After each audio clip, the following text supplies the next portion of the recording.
আমি প্লাস্টিক চাটনি বানাবো। আমগুলো কেটে ধুয়ে রেখেছি।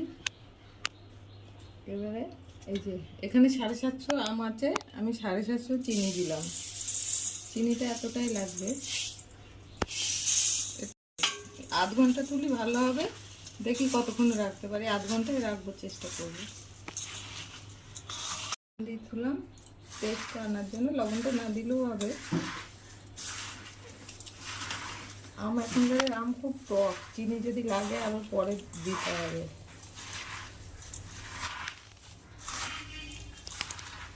এটা এক সাইডে ঢাকা দিয়ে রাখতে হবে। বেশিক্ষণ রাখবে যত তত বেশি ভালো হবে। আমগুলো দিয়ে জল বেরিয়ে গেছে, আর অল্প একটু জল দিয়েছি আমি কড়াই। জলটা না দিলেও হবে, আমি অল্প একটু দিলাম। কোনো মশলা দেবো না, মাঝে মধ্যে খালি অল্প অল্প নেড়ে দিতে হবে, না লেগে যাবে। আর কিচ্ছু দেবো না, তেল মশলা লবণ কোনো কিছুই লাগবে না।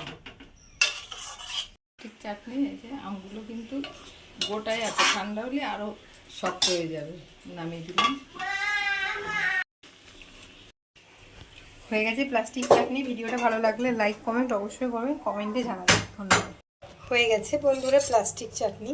এই যে তখন গরম ছিল বলে বোঝা ছিল, এবার দেখুন ঠান্ডা হয়ে গেছে কি সুন্দর। এই যে পুরো প্লাস্টিক প্লাস্টিক লাগছে আমগুলো। ভিডিওটা ভালো লাগলে লাইক কমেন্ট সাবস্ক্রাইব শেয়ার অবশ্যই করবেন এবং কমেন্টে জানাবেন যে আমের এই প্লাস্টিক চাটনি আপনাদের সবার কেমন লাগলো। ধন্যবাদ।